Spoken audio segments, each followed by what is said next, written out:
Today we're talking about Tokusatsu. This ain't an episode of Not the Power Rangers, although it might as well be an episode of Not the Power Rangers. That show is more so kind of about like American Toku, or like stuff that Western audiences would kind of get, you know what I mean? Here we're talking about Thunder Mask, and I kind of think it's safe to assume that no one knows what the fuck is Thunder Mask is. In fact, I also never knew what Thunder Mask was until Big Homie here in the comments started mentioning it. And clearly, he's a really big fan of the show, considering that his name is also Thunder Mask. And in all honesty, I was planning on like sort of writing this one down and maybe getting to it eventually. But then he commented about it again. And in all honesty, I kind of respect the persistence. The fact that he fucks with this show that much to the point where he's willing to name his entire account after that, and then also comment it on one of some lonely YouTuber's page twice about it, really kind of made me feel some type of way. So, fuck it, man. This one's for you, dog. Today we're talking about Thunder Mask. This is probably one of the few times I'm ever gonna talk about this show or think about it in my life, but I'm really excited to look at it because just based off the enthusiasm that I've already seen for the show already, maybe we could make a new series out of this. Old ass Tokusatsu, real fucking old shit, old stuff, the oldies. I don't know. So today we're going to talk about Thunder Mask. I don't know how many times I said that already.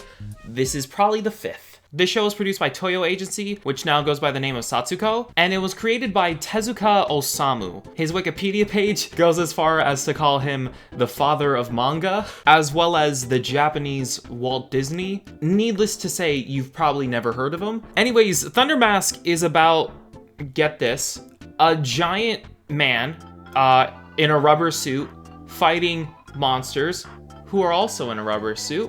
Actually, it's more interesting than that. Basically, there's an organization called Thunder Star Commonwealth who sent Thunder Mask to fight off some sort of oncoming alien invasion. But they kind of messed up because they sent him out like 1,000 years too early, which is by far the biggest fuck up I've ever heard of in my entire life. That's worse than Captain Crunch spilling all those goddamn berries, which is a joke I stole from my friend. And basically, to remedy the situation, Thunder Mask just decided to go to bed until it was time to show up, which is honestly kind of relatable. He apparently is awakened once the monster starts showing up, and that basically causes the events of the rest of the show to occur. This is actually another one of those shows that weirdly enough has been lost to time, kind of like Ultraman.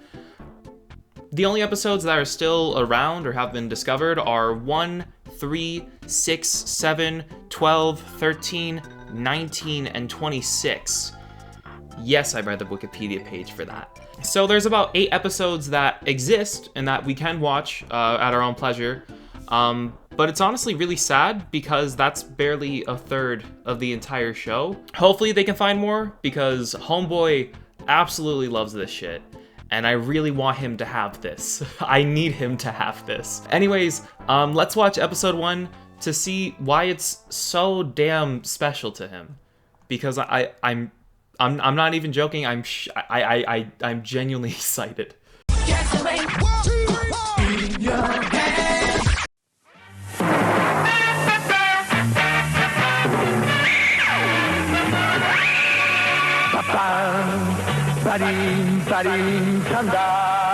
I could totally see a bunch of Japanese kids waking up on a Saturday morning singing along to the intro while like munching on a bowl of cereal. It just sort of has that Saturday morning vibe to it. It's oddly nostalgic for me, and I can't put a finger on it. I think it's because of the fact that they use the Japanese onomatopoeia for thunder, which makes me think of that. But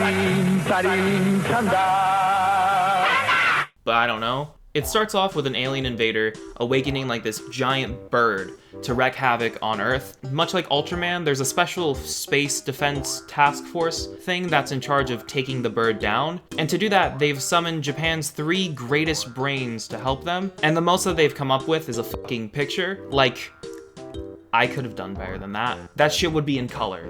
That's how well I would have done. I guess they also found some hieroglyphs stating that the bird's arrival was foretold in some sort of ancient ruins from like 10,000 years ago. But again, I get that this is a cave painting.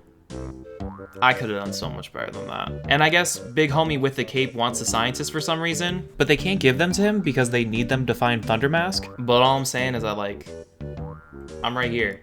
They have to go out and find the stars of heaven, earth, and sea. Apparently, wherever the hell they can find those is where Thunder Mask is like vibing at. The monster shows back up and the whole gang pulls out their blammers to put him to rest. Surprisingly, that doesn't work.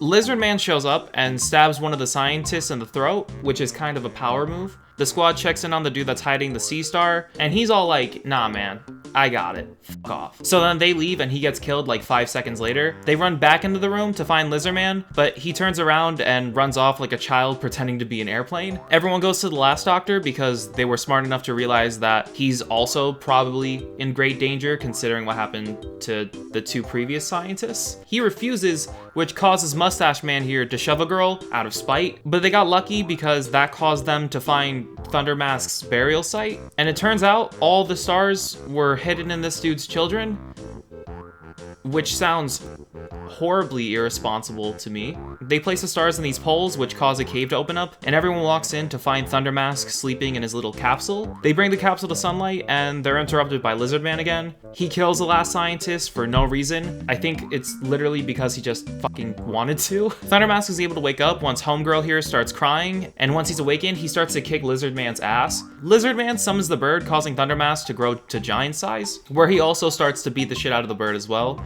Unfortunately, somewhere during the fight, Thunder Mask starts getting his ass handed to him, but it's cool because he's got like a boomerang thing or some shit, which helps him decapitate the bird. Thunder Mask untransforms, and it turns out he's just a regular dude, which is cool. That was the first episode.